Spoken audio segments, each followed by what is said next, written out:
ఆంధ్రప్రదేశ్లో సంకీర్ణ ప్రభుత్వం ఏర్పడి 100 రోజులు పూర్తయింది. ఈ 100 రోజుల్లో ఈ ప్రభుత్వం చేసిన మేళ్లు ఏంటి, ప్రజలకు ఏ విధంగా అభివృద్ధి కార్యక్రమాలు, సంక్షేమ కార్యక్రమాలు అందించారు. సో ఇది ఒకసారి గమనించి చూస్తే ఇది ఒక రివ్యూ రిపోర్ట్. 100 రోజులకు సంబంధించి చంద్రబాబు ప్రభుత్వం చేసిన పనులు. ఆంధ్రప్రదేశ్ ముఖ్యమంత్రిగా చంద్రబాబు నాయుడు గారు ప్రమాణ స్వీకారం చేసి సెప్టెంబర్ 20వ తారీఖుకి సరిగ్గా 100 రోజులైంది. అయితే బాబు అధికారంలోకి వచ్చేటప్పటికి ఖజానా అంతా ఖాళీగా ఉంది. అయినప్పటికీ సంక్షేమ పథకాలు అమలు చేస్తున్నారు చంద్రబాబు గారు. ఎన్నికల్లో ఇచ్చిన హామీలను నెరవేరుస్తూ ప్రజలకు నేనున్నాను అనే భరోసా కల్పించారు చంద్రన్న. అందుకనే ప్రజలు స్వేచ్ఛగా జీవించగలుగుతున్నారు. నిరుద్యోగ యువతకు 16,437 ఉపాధ్యాయ నియామకాలకు మెగా డిఎస్సికి చర్యలు తీసుకున్నారు. 9 డిఎస్సీల ద్వారా 1996 నుంచి నేటి వరకు చంద్రబాబు ప్రభుత్వాలు 2,32,179 ఉపాధ్యాయ ఉద్యోగాల నియామకాలు చేయడం జరిగింది. జగన్ 5 ఏళ్ల పాలనలో ఒక్క డిఎస్సి కూడా నిర్వహించకుండా యువతకు ద్రోహం చేశాడు. పేదవారి ఆకలి తీర్చేందుకు ముఖ్యమంత్రి చంద్రబాబు రాష్ట్ర వ్యాప్తంగా ఇప్పటికే 100కు పైగా అన్నా క్యాంటీన్లు ఏర్పాటు చేసి పేదల పెన్నిది అయ్యారు. విజయవాడ వరద బాధితులకు ప్రభుత్వం నుంచి ప్రతి ఇంటికి 25 కేజీల బియ్యం, 2 కేజీల బంగాళాదుంపలు, 2 కేజీల కందిపప్పు, 1 కేజీ చక్కెర, 1 లీటర్ పామాయిల్, బిస్కెట్లు అందించారు.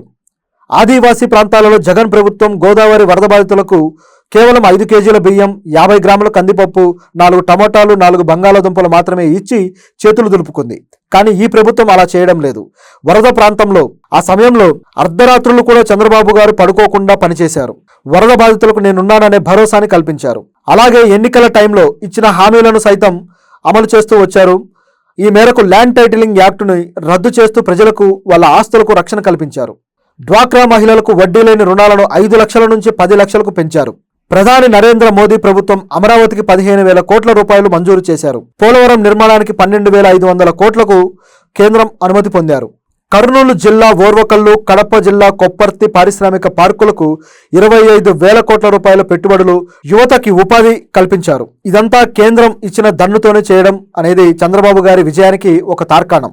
వాట్సాప్ సందేశానికి స్పందించిన నారా లోకేష్ 25 మంది దివ్యాంగ విద్యార్థుల మార్కుల మెమోల్లో మార్పులు చేసి ప్రతిష్టాత్మకమైన ఐఐటి, ఎన్ఐటి, ట్రిపుల్ఐటీలలో ప్రవేశాలకు చొరవ తీసుకున్నారు.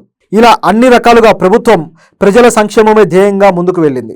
అయితే కొన్ని విషయాల్లో గత ప్రభుత్వంతో కూడా పోల్చుకొని చూడాల్సిన అవసరం అయితే ఉంది. అవేంటంటే ఈ 100 రోజుల్లో చంద్రబాబు గారు చేసిన అనేక సంక్షేమ కార్యక్రమాలు గత ప్రభుత్వం చేసిన పనులకు మధ్య పోలిక. గతంలో వరదల్లో పంట నష్టం వస్తే ఎకరాకు 2,000 మాత్రమే ఇచ్చేవాళ్ళు. ఇప్పుడు మాత్రం ఎకరాకు 10,000కు పెంచారు.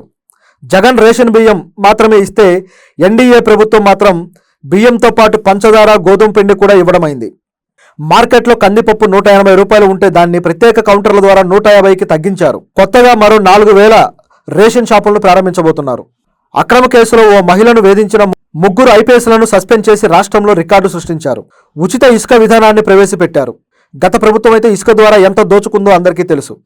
సెప్టెంబర్ 19 నుంచి ఆన్లైన్ బుకింగ్, అందుబాటులో పోర్టల్, యాప్ను ప్రవేశపెట్టారు. విషపూరిత మద్యం స్థానంలో నాణ్యమైన అన్ని బ్రాండ్లు అందుబాటులో ఉంచడమైంది. మద్యం ధరలు తగ్గుదలకు కృషి చేయడం జరుగుతోంది. చేనేత వృత్తిదారులకు జీఎస్టీ ఎత్తివేత, గృహ నిర్మాణానికి అదనంగా 50,000 మంజూరు చేయడం జరిగింది. మత్స్యకారుల ఉపాధిని దెబ్బతీసే 217 జీవోని రద్దు చేశారు. నాయీ బ్రాహ్మణుల వేతనాలు 15,000 నుండి 25,000కు పెంచారు. 90 మంది ఎస్టీ యువతను కొత్తగా ఉపాధ్యాయులుగా నియమించడమైంది. కోయ భారతి టీచర్ పోస్టులు 700 భర్తీ చేశారు. ఉపాధి పథకం ద్వారా 6.50 కోట్ల పని దినాలు పెంచడం వల్ల 54 లక్షల మందికి అదనంగా లబ్ధి చేకూరుతుంది. ఇక విజయవాడలో వరదలు వచ్చినప్పుడు సీఎం చంద్రబాబు 10 రోజులు విజయవాడలో బస్సులోనే ఉండి వరద బాధితులకు సత్వర సహాయ చర్యలు చేపట్టారు. రెట్టింపు సహాయాన్ని అందించారు. యుద్ధ ప్రాతిపదికన విజయవాడ వరద బాధితులకు టిఫిన్ భోజనాలు 10 రోజుల్లో 1.14 కోట్ల మందికి, వాటర్ బాటిల్స్ 1.12 కోట్లు, పాల ప్యాకెట్లు 35 లక్షలు, బిస్కెట్ ప్యాకెట్స్ 46 లక్షలు, కోడిగుడ్లు 4 లక్షలు, కూరగాయలు 3,385 క్వింటాళ్లు అందించడమైంది. అచ్యుతాపురం ఫార్మా ప్రమాద మృతులకు 17 మందికి ఒక్కొక్కరికి 1 కోటి చొప్పున 17 కోట్లు, తీవ్రంగా గాయపడ్డ 36 మందికి ఒక్కొక్కరికి 50 లక్షల చొప్పున, గాయపడ్డ 10 మందికి ఒక్కొక్కరికి 25 లక్షల ఆర్థిక సహాయం అందించడం జరిగింది. తుంగభద్రలో కొట్టుకుపోయిన గేటు వరద సమయంలోనే బిగించి రాయలసీమకు సాగునీరు, తాగునీటికి రక్షణ కల్పించడమైంది. బుడమేరు గన్లను యుద్ధ ప్రాతిపదికన పోడ్చడమైంది. ప్రకాశం బ్యారేజీని ఢీకొట్టించిన 3 ఐరన్ బోట్లను తొలగించడమైంది. ఇలా చెప్పాలంటే అనేకం ఉన్నాయి. ఈ విధంగా చెప్పుకుంటూ పోతే ప్రభుత్వం అభివృద్ధి కార్యక్రమాలు ఒకవైపు, అలాగే కేంద్రాన్ని బుజ్జగించో మచ్చి చేసుకొని కేంద్రం నుంచి అనేక కార్యకలాపాలు అలాగే అనేక గ్రాంట్లు సంపాదించడం జరిగింది. మరోవైపు చూస్తే సంక్షేమ పథకాలను కూడా ఏమాత్రం తగ్గకుండా సమాంతరంగా తీసుకువెళ్ళడం జరిగింది. అభివృద్ధి ఎంత అవసరమే సంక్షేమం అంతే అవసరం అని చెప్పేసి చంద్రబాబు గారి ప్రభుత్వం గుర్తించి అభివృద్ధిని ముందుకు తీసుకుని వెళ్తున్నారు. 100 రోజుల్లోనే ఇన్ని చేయగలిగారంటే మరిన్ని రోజుల్లో ఇంకా ఎంత చేయబోతున్నారు, రాబోయే 4.5 ఏళ్లలో ఎంత మేలు జరగబోతుందనేది ఇక రాష్ట్ర ప్రజలు ఊహించుకోవచ్చు. సో చంద్రబాబు గారి పరిపాలనలో ఇది 100 రోజుల రివ్యూ రిపోర్ట్. దీనైతే హర్షించాల్సిందే.